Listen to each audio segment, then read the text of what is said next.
Good morning, TikTok. I am here at my conference in Robins Air Force Base, and I'm going to take a quick walk around the Museum of Aviation's outdoor visit. It's the fourth or fifth most visited DoD museum. So it's a fairly significant museum. It actually has 4 different hangars in the inside, and on the outside it has probably the second largest air park as well. The largest Air Force museum is obviously going to be at Wright-Patterson Air Force Base in Ohio, where the National Museum of the Air Force is. But before I have to head to the conference today, I thought I would walk around and see the outdoor air park. Sun is just creeping up above the trees, so this ought to be a pretty interesting walk. And if you're wondering where I'm at Robins Air Force Base. I'm here for a historians conference. But the first one we have here is the B-52D Strato Fortress. Again, this is the, excuse me, allergies have just been a nightmare here. Weather's been intense, but allergies have just been a nightmare. I'm at the Museum of Aviation Outdoor Air Park. It is the second largest museum in the Air Force, first one being at Wright-Patterson, and it is the 4th or 5th most visited DoD museum throughout the entire Department of Defense.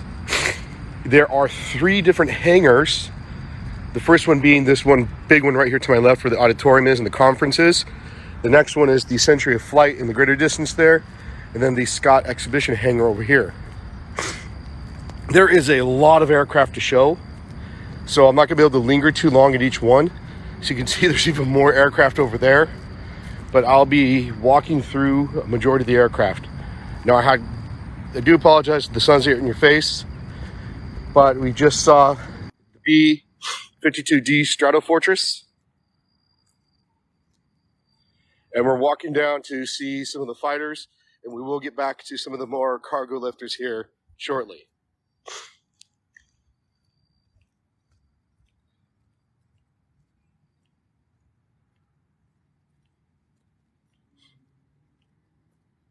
So again, this is the second largest museum in the Air Force.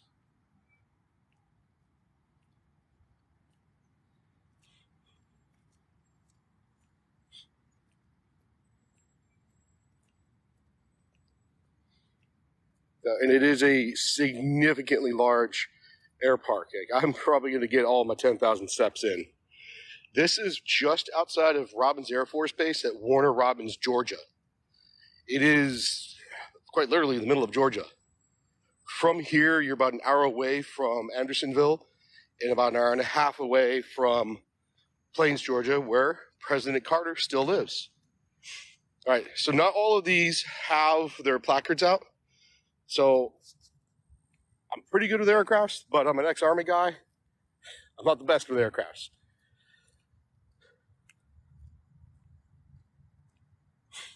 You can see this one looks like it's still getting worked on because its engines don't appear to be there.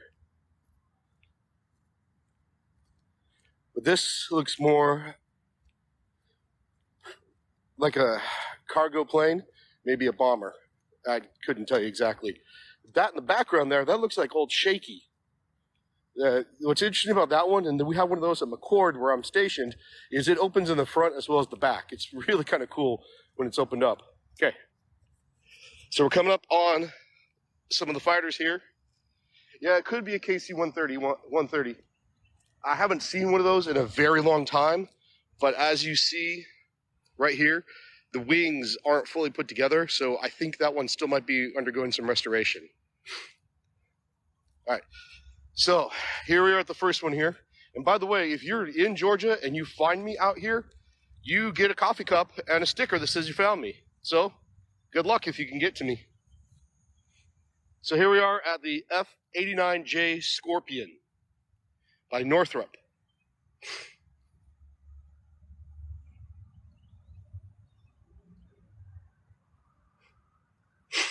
And I'm just going to be walking through, talking about a little bit about each one, introducing you to the aircraft. I don't have a whole lot of time before my conference starts up again, but I will be doing this again a little bit later.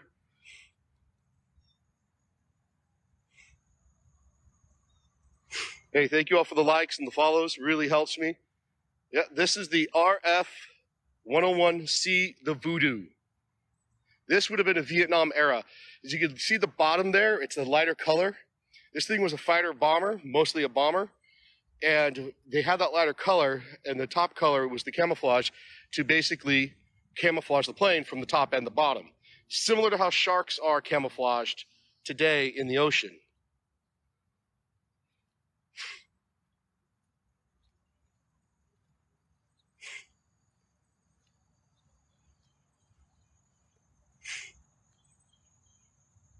Next is the F-101F model, also a Voodoo. You can see this one clearly needs a little bit more work on her.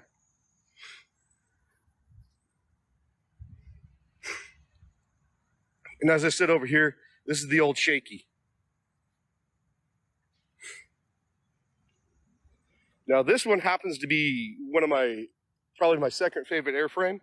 My first one being the A-10, or as I like to call it, the gun with an airplane problem. It's really cool. It's out front. I'll get to it hopefully. This is a C-130. C-130s that I've ridden many of these, and they're still in service today.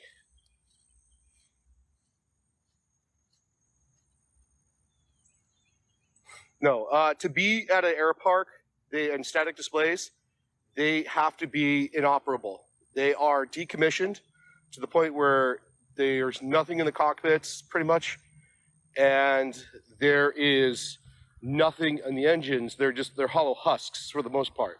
They're referred to as static displays. This extends to Army static displays as well. If Sony's going to a static display for the Army, it has to basically be a hollow husk. C-130E Hercules. So, yeah, these props are square-tipped. It is different than what you would normally see for the aircraft, but it has to do with the C-130's mission and the thrust and the speed it needs to develop in order to achieve the mission. Now, way over there in the yonder, that's an Air Force One plane. So that aircraft over there, that's an Air Force One.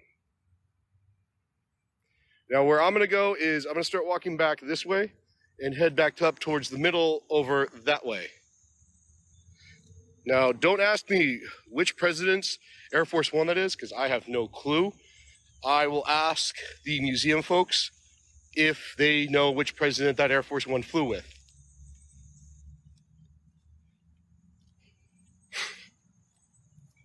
Hey, if you're new to the page or new to my channel, I am at Warner Robin.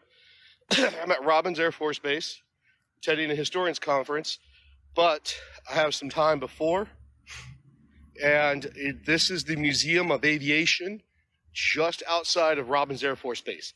The great thing about this museum is you do not need base access to get to it.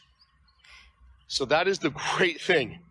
Don't worry about getting the base access because you don't need it. You don't need to have base access and special privileges to get and see this museum. This is the second largest Air Force museum. The first one being the National Museum at Wright-Patterson. It is the fourth or fifth most visited DoD museum last year. On average, according to their own information, they average just around 500,000 visitors every year, which is an incredible achievement for any museum, regardless of its size. Again, if that is an Air Force One, I do not know which president. I'll be asking the museum staff later today. But right here, that's the B-52 Stratofortress. I believe this one here is the C-5 Globemaster. So I'm walking across up to head over to see this one.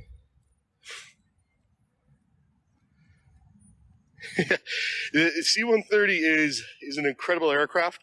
The last time I rode in one was to take a staff ride or primary military education ride out to Iwo Jima, and it was with the Special Operations part of the Air Force. And man, they fly that thing like a sports car. Look closely right here. you could see the tail gunner turrets for the B-52D, which is what that aircraft is.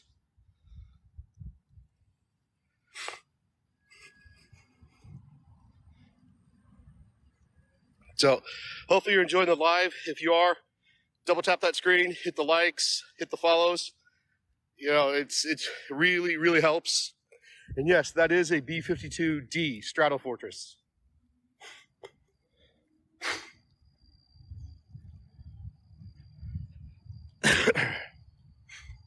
I'm planning on getting down here early tomorrow morning as well. I wanted to do the live today. Tomorrow morning, I'm going to do all my photographs.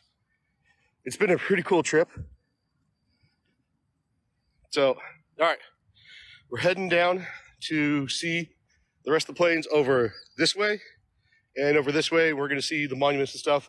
This is a huge museum, a big sprawling field, because it has 3 hangars. The Century Flight hangar, which is over there, and the Scott, whose name is eluding me, is another one. And then this is the main hangar. I believe it's the Johnson building, and that's where the conference is. So let's see if I was right. I was close. It was a C-141C Starlifter.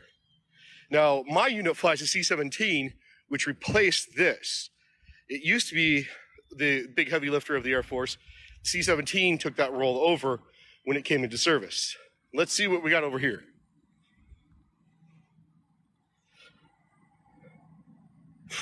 I am at the Museum of Aviation, just outside of Robins Air Force Base. The really cool thing about that is that you do not need to be on base to get to this museum. It's really, really cool. So we have the Douglas Whiskey Bravo 66 Delta destroyer. Yep, and it is the Scott exhibition hangar, which I believe is for Robert L. Scott. Okay, going up to one of my favorite little crafts. My favorite aircraft of all time is the A-10, or as I love to describe it, as the gun with an airplane problem. This is kind of like the memorial area.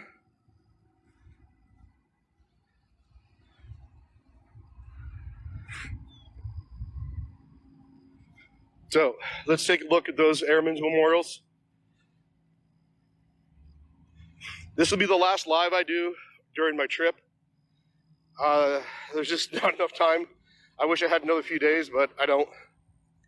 So this is called the Airmen's Memorial, an enduring legacy.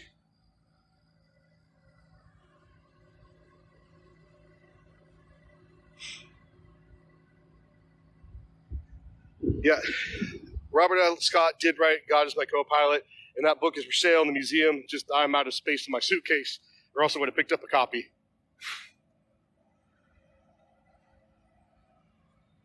Dedicated to all the SAC warriors and the Black Knights of the 19th Air Refueling Wing, who on 19 November 1989 captured 16 time to climb world records in KC-135R Cherokee Rose. Those are KC-135s, in case you can't tell from the outlines. All right, we're going to see these other 2 memorials, then we'll head down to the full airplane down there. Now, this is a statue I've been dying to see. This is Eugene Jacques Bollard. This is in Georgia, by the way. He has an amazing story. I would get into it, but it would take me about 10 minutes to tell. And he is the first black fighter pilot in world history. World history. He actually flew for France, not the United States. It wasn't until years after his death, and very recently, so to speak, that this was put up in 2019, and more importantly, was he recognized by the United States and commissioned posthumously as an officer. He is considered a hero of France, and for his actions of both World War I and World War II, and most importantly, he was one of the few men selected to come to France and reignite the immortal flame in Paris. He knew Charles de Gaulle personally, and just was an amazing, amazing story. If you don't know who Eugene Bullard is, you really need to go look him up. The state of Georgia, United States Air Force Medal of Honor recipients. Lieutenant Colonel Joe Jackson, Captain Hillard A. Wilbanks, both Vietnam. What's interesting about Colonel Joe Jackson, and these are World War I's, World War II's, but what's interesting about Colonel Joe Jackson's Medal of Honor, it is the only Medal of Honor action that has a photograph of the action. Now, what I mean by that is someone else who was flying in the mission that Colonel Joe Jackson was helping to execute, this is obviously their Medal of Honor section, took a picture of Colonel Jackson as he was conducting his actions for the Medal of Honor. We have the Korean War here. So to this day, he remains the only person whose Medal of Honor actions are photographed or recorded in any way. Hey, make sure you keep hitting, double tap on that screen, keep hitting the likes and the follows. It really helps me out. Improves the matrix, all that fun stuff. Oof. Pardon me. Hotel breakfasts, they aren't what they used to be. But I will be coming back and photographing the heck out of that Eugene Bullard statue. This is the POW MIA Memorial. The eagle with the broken chains atop the flag, with all the service crests around it and the POW flag here. If you're just joining, I am at the Museum of Aviation, just outside of Robins Air Force Base, near Warner Robins, Georgia. It is roughly 7:30 a.m. and the humidity is already over 80%. If you've never been to Middle Georgia, that is actually pretty much standard. So we have all the territorial flags and state flags here around me. I'm trying to get below the sun so you can see better. Oh, whereabouts in Indiana are you saying good morning from? So you can see we have all the flags.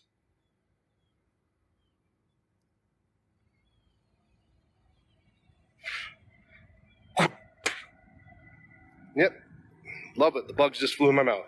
Hey, Boise, Idaho. It's not too far from where I grew up. Grew up a small little town in Washington State, nearby the Tri-Cities.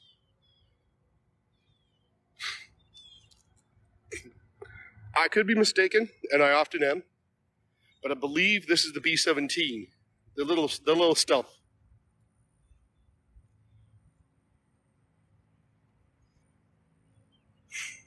Clearly, it's still undergoing some restoration work, but it's still important to see it. This is their second hangar. Their third hangar is the Scott hangar, named after Robert L. Scott.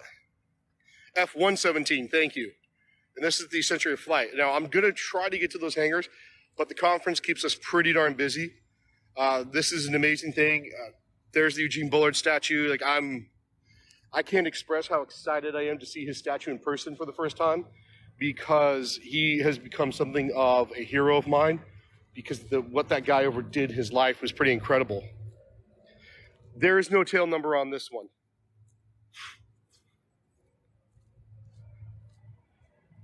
So if you want me to do the story of Eugene Bullard, let me know really quick in the comments, and I could give you kind of the quote-unquote elevator speech of Eugene Bullard. But we're walking to a different model of the C-130 now, and we're going to see the rest of the outdoor air park. Hey, make sure you keep hitting that like and follow. It really helps me out, builds up the matrices so that I can keep feeling inspired to do stuff like this. If you happen to be in Georgia and you come find me at the museum, make sure it's during a break of my conference. But if you do find me, you will get a coffee cup and a sticker. I have one coffee cup left, so whoever finds me first gets it. Someone found me yesterday on TikTok.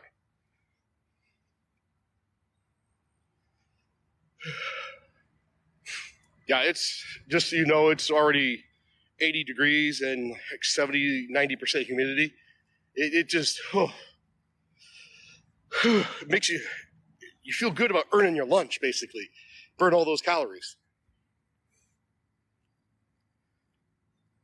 All right, so now we're coming up on the last little bit. The true last little bit, I'll head back up towards the main part of the museum. But this is kind of another part of the air park. This is open to the public, and I really recommend if you're in the area, come to it. This is the AC-131A Spectre. This is going to do the sneaky stuff, so to speak.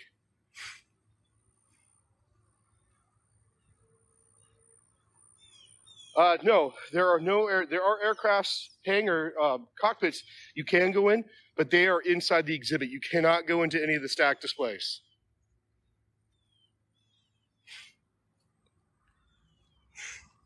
However, if you just happen to be passionate about aircraft or have a kid or a relative who's passionate about aircraft, I can't recommend coming to an air park like this enough, because it will just be totally worth your trip.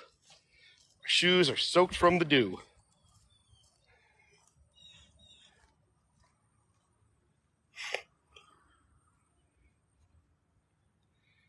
I can't go in it because the museum's not open yet. I showed up early so I could walk the air park. But I'll take some video of going into the cockpits. They're mock-up cockpits. They're not actual cockpits.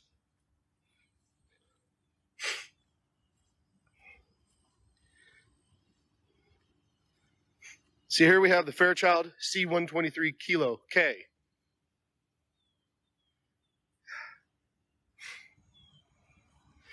No, I do not work here. I work for the Air Force. I am an Air Force historian, but I am stationed at Joint Base Lewis-McChord. My unit flies out of McChord Air Force Base.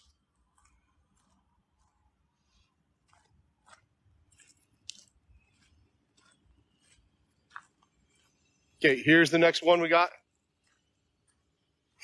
This is the T-39A Saberliner. This is not a fighter. This is more of a passenger one. This is the Museum of Aviation Air Park.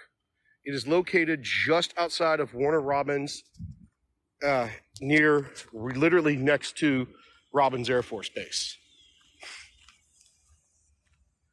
Here we have the KC-97L Strato Freighter. From the conference, and you follow me, you get a coffee cup.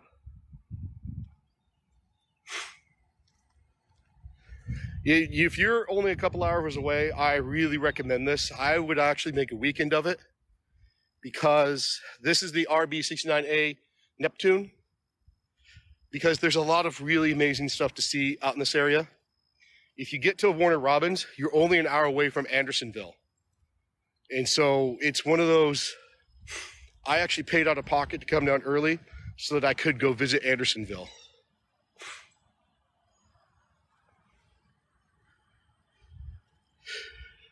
Hey, please make sure you keep hitting that like and follow. It really helps the matrix out so that I can keep doing stuff like this.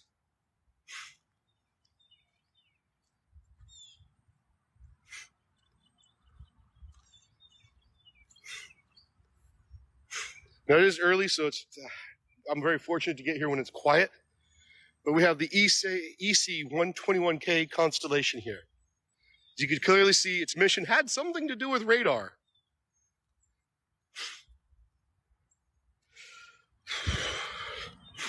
Oh, it doesn't seem like a bad place to live, but I would prefer just to visit. I'm a cold weather kind of person. I grew up in the desert, and I have enjoyed the cold weather ever since.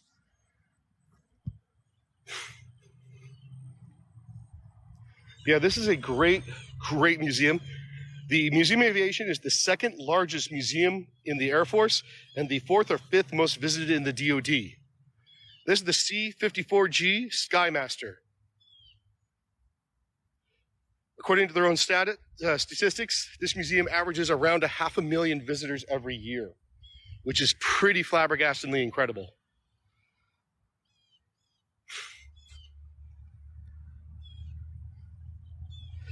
All right, the last two are a bit of a walk away, and this is the C-119C Flying Boxcar. There's actually one of these at my air park up in McChord as well. But we have a bit of a walk. So hopefully you'll hang out with me, because we're going to where the A-10 is, and another little special aircraft that's one of the fastest aircrafts out there today. Now, they actually do have an SR-71 here at the museum, which is the fastest aircraft of all time. It's also known as the blackbird, or if you're on Okinawa, it was known as the habu, named after the vipers that lived on Okinawa. You can see, getting out here in the morning like this, it's great because nobody's around. It's quiet. I can take my time, take whatever pictures I want, etc., etc. This is the Museum of Aviation, just outside of Robins Air Force Base in Georgia, which is near Warner Robins, Georgia. It is south of Macon, Georgia by about 20 minutes or so. South of Atlanta by almost 2 hours. I know that because all my flights got delayed and I had to drive 2 hours in the dead of night when I got here. Yeah, the Mike Smith, the habu is another nickname for the SR-71, the Blackbird. It's one that is only known on the island of Okinawa, because that is what the Okinawans called it. They called it the habu because after the snakes there, when they raise their heads up, they raise their whole bodies up to strike. It's the same way the SR-71 kind of raised up.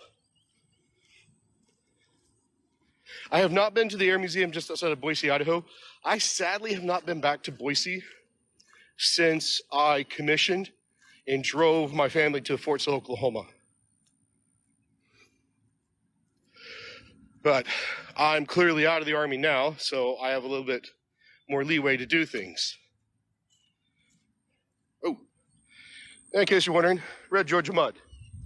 Don't ever get it stained on your clothes because it does not come out easy. All right, so again, bear with me. Got a bit of a walk to get to the last aircraft. So anybody who's watching, the challenge is very simple right now. If you can find me while I'm here and not attending the conference, you will get a coffee cup. So we're going to walk back past the POW Museum, or POW Memorial, and the Medal of Honor Memorial, and the Eugene Bullard Memorial, well, statue.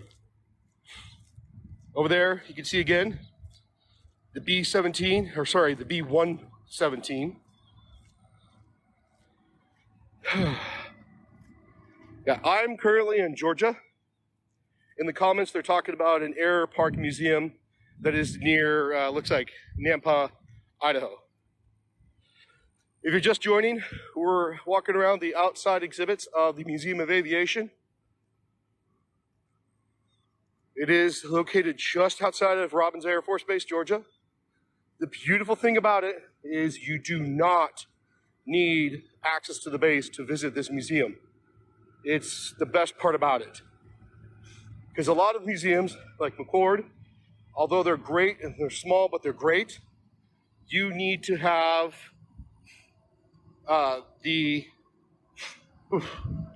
base access.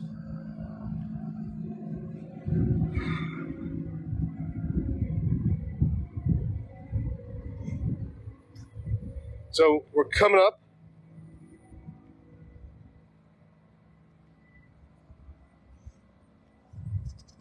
on the last two aircraft. And I'll have to go after this. The High Gardens flight. Oh, I forgot there is another exhibit right here.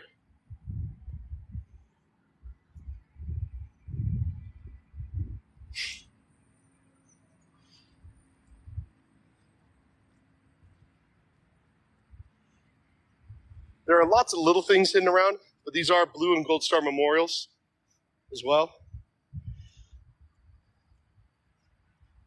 Yes, I'll get to the bone, but we're getting to my favorite aircraft. The gun with an airplane problem. The A-10, the Warthog. My absolute favorite aircraft of all time. Makes the most beautiful sound you'll ever hear in your life. I visit the one that we have in McCord often, but my favorite description of this is the gun with an airplane problem. Because they literally just built an airplane around a gun.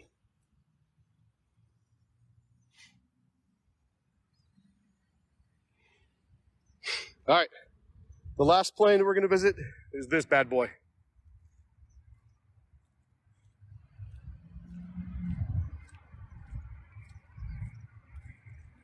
B-1B Lancer, or as someone already said in the comments, affectionately known sometimes as the Bone. Some people do consider one of the best aircraft ever built. I'm particularly fond of the A-10 and the SR-71, but this is the Lancer.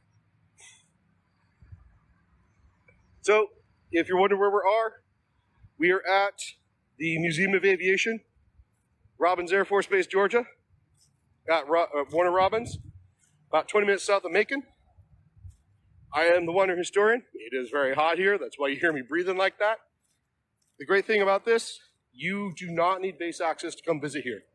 So I can't encourage you enough. Come to this Museum of Aviation. Come to the Museum of Aviation. It's an incredible experience, even for a little Army guy like me who now works for the Air Force.